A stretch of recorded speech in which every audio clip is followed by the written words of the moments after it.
Technology was supposed to be the great democratizer of our age. Social media promised to connect the world. New platforms offered a place to organize, protest, and dissent. We have access to more information than we've ever had before.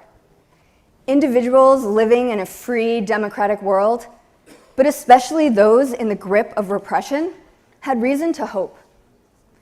Yet reality is turning out to be far more complicated. The same technology that connects and empowers is also being used to surveil and repress. Authoritarian regimes are using social media to meddle in democracies in the United States and Europe. They're using new technologies like artificial intelligence and facial recognition to monitor their populations in ways that Orwell himself could never have imagined. And the vast troves of data that are created by our digital devices are being used to ferret out individuals guilty of social governance infractions. These tools are changing the long-running contest between authoritarianism and freedom. You can just look at what's happening on the streets of Hong Kong this very week, where protesters are clashing with Hong Kong police in physical space, but also with Hong Kong authorities and those from mainland China in the digital space. We're going to walk you through some examples of what we're seeing happening around the globe, what looks like the nascent beginnings of a very troubling techno-dystopian future. We want to better understand this so we can find ways to push back on high-tech illiberalism. Now we're going to walk you through basically two main categories of things. One will be ways that authoritarian regimes are using these technologies externally to disrupt democracies. And the second is internally to repress their own citizens. On the internal front, the archetype of this is China, who, as senators just talked about, are using new technologies to build a digital surveillance state. We'll tackle the internal problem with a little more granularity first. In the western province of Xinjiang, approximately 1.5 million Uyghur minorities are imprisoned in re-education camps. A mix of high and low tech is used to put them there. Chinese authorities use facial recognition checkpoints, cameras in gas stations equipped with license plate readers, cameras in the front and back entrances of people's homes, even cameras in the private bathrooms of those deemed suspicious. Chinese authorities also aggregate a series of behavioral and biometric data points. These consist of whether or not you failed to pay your phone bill on time, whether you attend religious services too often. They also collect iris scans, cheek swabs, eyelash samples, and even 360-degree captures of the way that you walk. The data is then analyzed to detect deviations, anomalies. The results are possible detention, a ticket to re-education camp. The idea is to create a multimodal profile of every individual in Xinjiang, a digital test bed. The rest of China isn't immune either. Nationwide, China has 200 million surveillance cameras deployed last year, or one camera for every 7 people. That number is expected to double this year. Now, China is taking this vast network, which it calls, I kid you not, Skynet, and we're seeing a number of things happening and how it's evolving going forward. So one is that the technology is miniaturizing, so that cameras can be in more places, not just on light poles, also on the sunglasses of police officers. We're seeing layered on top of this artificial intelligence and facial recognition technology that's actually embedded into these glasses being used on the streets of China already. One intelligent video surveillance company boasts that their algorithms have already caught over 6,000 incidents of social governance infractions. These can consist of things so trivial as how much toilet paper people use in public restrooms. That is how extensively the state is monitoring and responding to people's behavior. Now, this particular company has boasted that because of the success of what they're doing, they are now being deployed to 80 cities across China. This vast surveillance network intersects with, at the local level, lists that governments keep docking citizens for deviant behavior like jaywalking, paying bills late, breaking family planning rules. Citizens that end up on blacklists could find that they're unable to get government subsidies, buy high-speed rail tickets, purchase real estate, or even get a job. That's just the controls that China does in the physical space. In the information space, it is equally intense. China has deployed a vast, great firewall to censor large portions of the internet out of the country. They are also censoring content within China on popular apps like WeChat. That's not enough for the regime. State-backed people generate an estimated 400 million social media posts per year, a fire hose of propaganda aimed at its own citizens. But especially pernicious is the exportation of these surveillance tools abroad. Take Zimbabwe. Last year, Chinese firm CloudWalk Technology attempted to sell Zimbabwe's government a mass facial recognition system. Don't have enough minority faces internally? Just outsource for different data. Help refine your own algorithms. In Venezuela, Chinese company ZTE stores the data generated by a smart chip-based ID card. Last year, ZTE coolly dispatched a team to Caracas to run the program. In 2018's May election in Venezuela, authorities set up special kiosks to encourage users to vote using their cards. Maduro personally promised a chance to win a Fatherland Prize if they did so. A lucky few got a text message of appreciation for supporting Maduro after they scanned their cards in the election. Unsurprisingly, the card's creation was inspired by a trip that Venezuelan officials took to China nearly 10 years ago. For Gulf states and North Africa, China hosts censorship and surveillance seminars for media. In Malaysia, police use automated facial recognition body cams made by Chinese AI startup Yitu. But this all is not the most troubling. In addition to this tech transfer, China is exporting the laws and policies that govern the use of this technology. Take Vietnam. Vietnamese officials were trained in and ultimately implemented a cybersecurity law modeled after China's own version of the law, which states that service providers can be forced to disclose user data without a court order. Uganda, Tanzania also implemented a similar cybersecurity law. China is exporting its model of digital authoritarianism wholesale. It's attempting to make like-minded states in its own image. Look what's happening in Hong Kong right now. Further, authoritarian regimes are using technology to interfere in democracies abroad. Just last week, I published a report from CNAS devoted to countering these malign foreign influence campaigns. I spent nearly a decade of my life, first in the intelligence community and then at Facebook, trying to detect threats to our democracy. People are doing so as we speak. But this fight, it's far from over.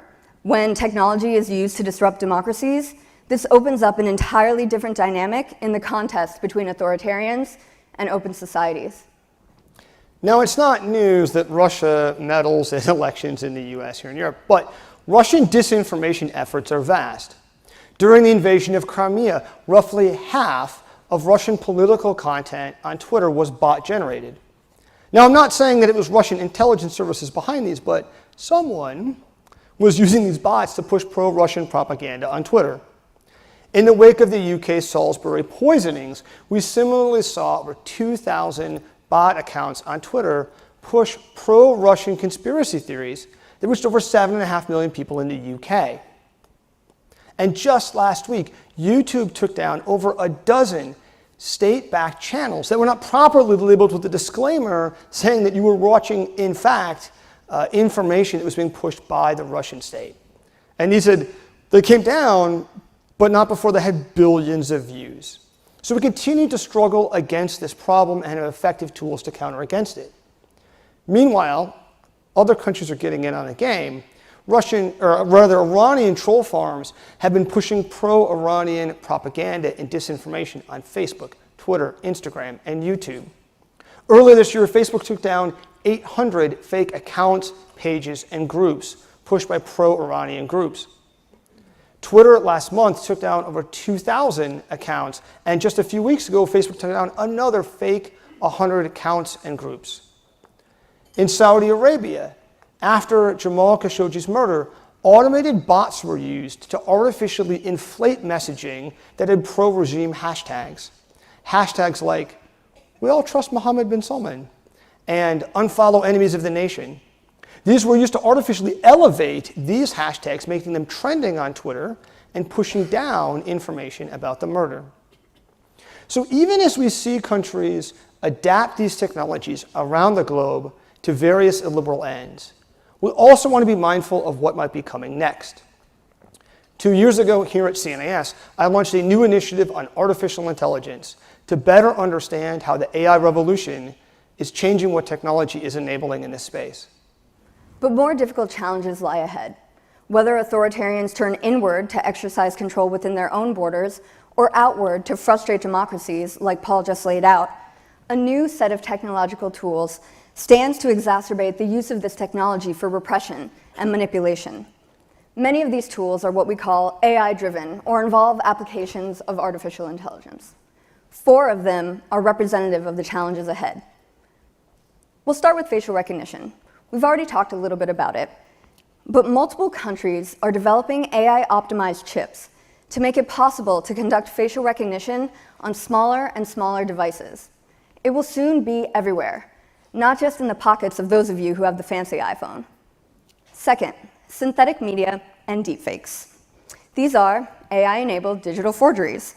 You might have seen this unsettling digital morphing of J-Law and Steve Buscemi, or maybe the video of Trump speaking perfect Mandarin, or perhaps the YouTube video that went viral by Jordan Peele. Jordan Peele is a filmmaker who trained an algorithm on Obama's former public addresses and then developed an AI-generated video that could say whatever Jordan wanted Obama to say, complete with his voice, his tics, his facial expressions. We're lucky. Today, companies do a fairly good job at detecting deepfakes, but the evolution of technology suggests that that's not going to last for long. Deepfakes are getting better, and the barriers to entry are getting lower and lower. Take shallow fakes, for instance. Slight digital modifications of video, like this one of Nancy Pelosi seeming drunk, they're proliferating. You can even pay enterprising individuals online $100 to get your deepfake started right now. And then finally, there's applications that morph a digital image of your face onto popular GIFs. That's me. That took about 30 seconds to make. Talk about a low barrier to entry. Finally, or actually third, we have online bots that mimic human behavior. They're becoming increasingly more lifelike. Specific language models already exist today that allow a machine to generate text that reads like a human wrote it. This is Silicon Valley-based AI research firm OpenAI. They developed a bot so realistic that they chose to restrict aspects of its code because they feared that it would be used as a fake news generator. Here's your input, written by a human, and here's your output, written by a machine. I'm not an economist, but that looks pretty realistic to me. So why do we care? We care because of this. In 2013, the Associated Press's Twitter feed was hacked. The information in the tweet is false, but the stock market effects are very real. 1 minute after this tweet was posted, the Dow dropped 150 points, losing $136 billion in market value. False information, real consequences. Finally, for real this time, we have automated microtargeting. Microtargeting is used for precision advertising online today. We did it at Facebook. Google uses left-leaning, right-leaning as labels for their users as of 2016. But imagine the real-world consequences if nation-states use it to tailor false information precisely and at scale. I'll give you a scenario. It's election night in a swing district in a swing state. Your candidate, in reality, is down by a razor-thin margin.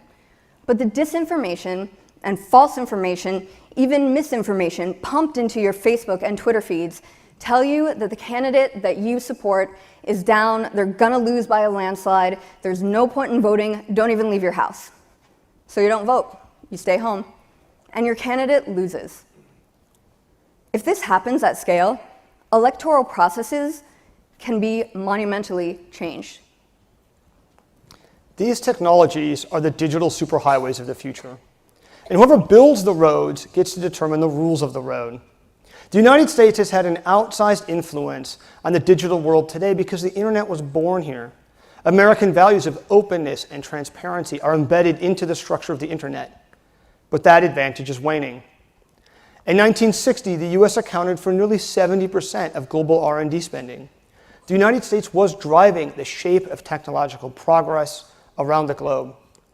That is no longer the case today, where the US accounts for now less than a third. Meanwhile, China is on track to surpass the United States in R&D spending in the next decade.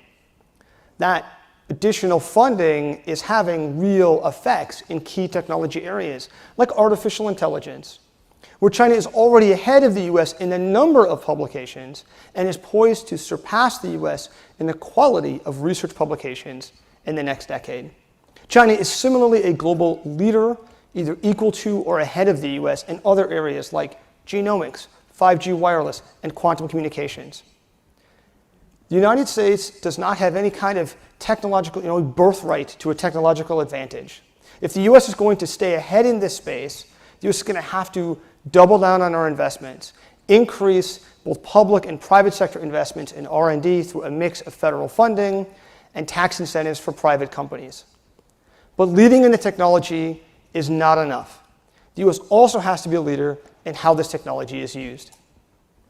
American values globally are under threat, not with tanks and bombs, but through bytes and bots.